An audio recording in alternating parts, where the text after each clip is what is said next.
Les Gold was born into the pawn business, so it was no shock he became a master pawnbroker.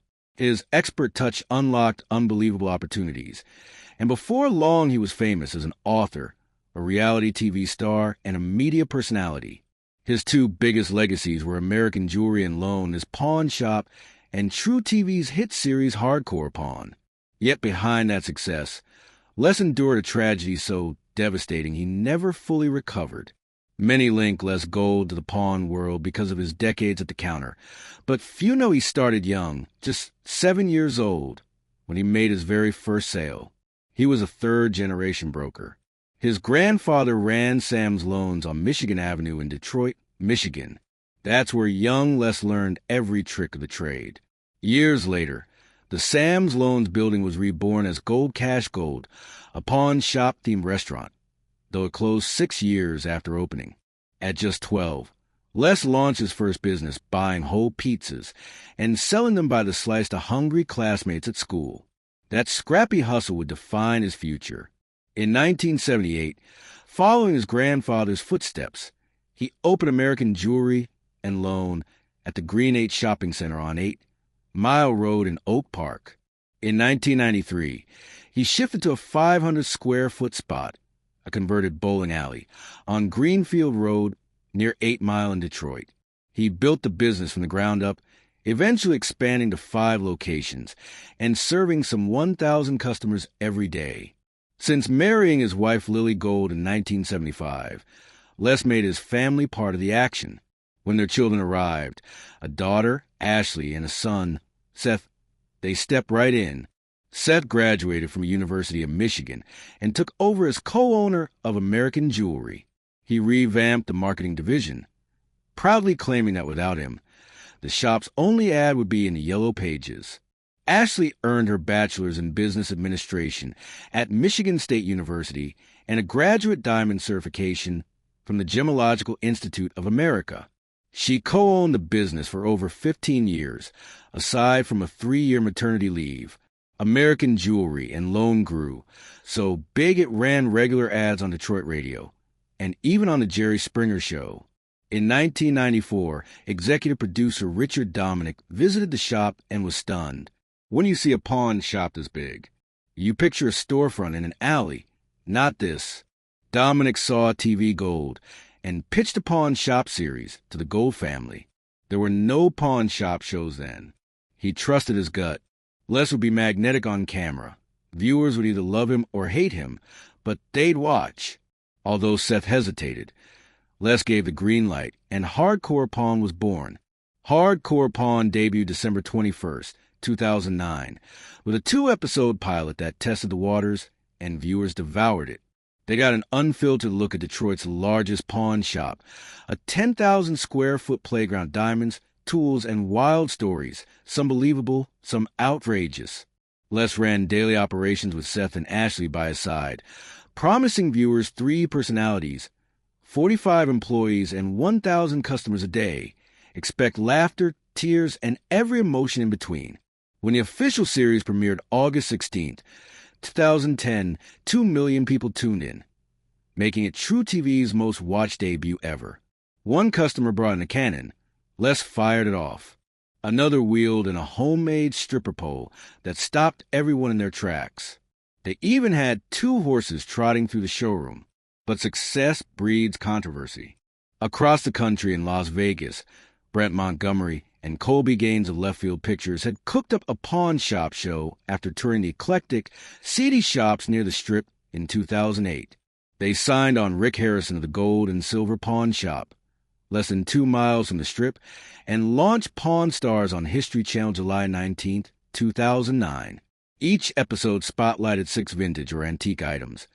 Experts appraised authenticity and value, and staff drama was captured for maximum suspense. Pawn Stars was an instant hit. Viewers called it Antiques Roadshow on steroids. Within one season's 25 episodes, it had cemented itself as addictive reality TV. But the Gold family saw their own pioneering concept challenged, and accusations flew over who truly invented the Pawn Shop series. Still, Les Gold's legacy remains undeniable. He transformed a humble family business into a pop culture phenomenon. Despite heartbreak he couldn't shake, he opened the doors of American jewelry and loan to the world, and millions watched the drama unfold. Other pawnbrokers admitted the show was fun to watch, but they argued it only highlighted flashy vintage treasures that almost never show up in everyday pawn shops. Yet viewers didn't care, and Pawn Stars just kept climbing in ratings. Many say Rick Harrison's hit inspired less gold to clone the formula for hardcore pawn. Some even pointed to the name style, claiming Gold riffed on Pawn Stars' adult entertainment twist. Gold fired back. "We're not them. We're not Antiques Roadshow. We're a real Detroit pawn shop." He insisted other pawn shows stage the drama, while Hardcore Pawn delivers the raw truth of daily life. truTV lets you see real people pawning real stuff, waiting in those long lines. That's the real draw, he explained loudly. When critics noted Hardcore Pawn aired against Pawn Stars, Gold challenged them. Detroit-made Hardcore Pawn is nothing like that Antiques Roadshow knockoff. No stage stunts or fake characters, just everyday folks needing cash. He claimed every moment was genuine, though he admitted lights, camera, action. Cameras make people act weird. In this business, you gotta be ready. Behind the scenes, truTV executive Mark Juris told skeptics any likeness to Pawn Stars was pure coincidence. Hardcore Pawn had been in development over a year before its December 2009 test episodes. The first season spotlighted heartbreaking tales of people pawning precious items and the Gold family arming themselves in dangerous Detroit. That darkness scared executives. So from season 2 onward, they downplayed danger and sad stories, opting instead for bargain-hunting drama and strange items under negotiation. Despite Gold's promise of no staged antics, New York Post writer Linda Stassi later claimed some scenes were set up. Big Daddy, who appeared in the 2011 episode, said his segment was lightly coached, though unscripted, and he saw other guests directed on what to say and do. Through it all, the Gold family put business first. In 2011, they opened a second shop, Premier Jewelry and Loan in Pontiac. That branch featured in early Season 5 and 2 episodes of Season 6, where viewers witnessed one of the show's most explosive moments. Seth secretly tried to sell the Pontiac store behind his father's back.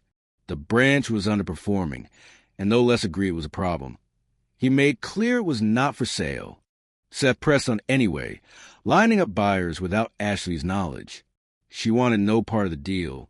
When the prospective buyer walked in and blurted, "Seth wants to sell you my store," Les was furious. He tore up the paperwork on camera, shouting, "It's my store, and it's not for sale." The betrayal stung so deeply that Les stormed off, saying, "I can't even look at you right now." Fans wondered if Seth's days on the show were over. Ultimately, Les forgave his son, but trust was shattered. Meanwhile, longtime manager Rick Rich, on staff for 25 years, clashed with the cameras. After a dispute, Rich apologized on screen, but was quietly phased out of the series. Fans speculated he'd been banished for upstaging others. Former employee Bobby Jank recalled, "Rich was amazing at his job, new instruments, new people, but then TV fame took over. He spent more time taking selfies than working." Bobby says Rich's wife even attacked him on social media, forcing Les and Seth to step in. Rich was put on probation, then let go, leaving Les, Seth, and Ashley shouldering the load. By Season 6, which aired in June 2013, Hardcore Pawn averaged 2.6 million viewers, and even topped 3 million per episode. A big reason for the surge was celebrity drop-ins. It hardly ever happens at a Detroit pawn shop, until Breaking Bad's Aaron Paul strolled in looking for a rare item. He left empty-handed, but the buzz was electric. At this point, the Golds themselves have become minor celebrities, sometimes courting controversy for TV gold. One infamous moment came when Les bought Dr. Death Jack Kevorkian's suicide van from a scrapyard for $20,000 and later flipped it for a $5,000 profit. Kevorkian was so creepy, that van is wild to own. Les laughed. Fans noted, that's classic Les Gold, always chasing the dark side of pawn for the ratings.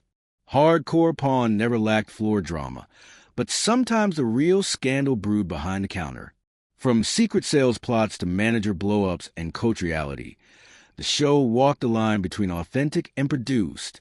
Still, Les Gold's promise rang true. This was a Detroit shop, chaotic, raw, and utterly addictive television. Bobby, a former hardcore pawn employee, recently shed light on the chaotic staffing situation in the shop's early days. He revealed that the biggest question he gets is about alleged stealing on the show. His unwavering response? What you saw on that show with the staff at that particular moment was 100% real. He insisted nothing was faked, no hidden cameras tricked anyone. Pure, unfiltered pawn shop drama. Viewers vividly recall the jaw-dropping episode when Gold's trusted security guard Joe brazenly stole products from American Jewelry and Loan, an act that felt like a betrayal to fans. Bobby emphasized the raw reality behind those scenes. We didn't stage Joe's betrayal. It was genuine theft caught on camera, and it shook the entire crew. Bobby admitted the shop's vibe could turn electric in an instant. Inside those four walls, we were brothers and sisters. But tensions flared, inventory went missing, rumors flew, and tempers exploded over prized items. Still, like any family business, we filtered out the chaos, resolved the issues, and got back to work. Reflecting on the frequent confrontations, Bobby laughed. We had fights, drama, and tears. At the end of every crazy day, though, we pulled together, because deep down, we were a family unit. That bond kept American Jewelry and Loan standing strong through the wildest storms. Clearly, Les Gold experienced his share of controversy during his long career in the pawn trade, from family disputes to on-camera betrayals. He had seen it all. So when he decided to spill his secrets in for what it's worth, business wisdom from a pawnbroker, anticipation soared. Fans craved the real story behind the headlines.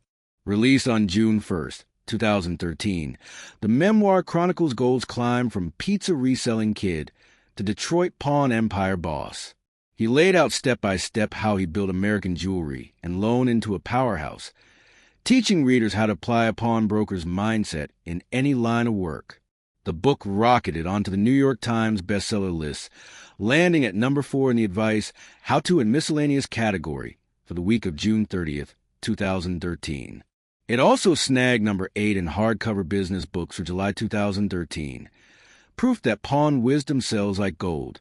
Just weeks later, on June 18th, 2013, ABC's Good Morning America featured Gold and his 3 simple steps to successful negotiation.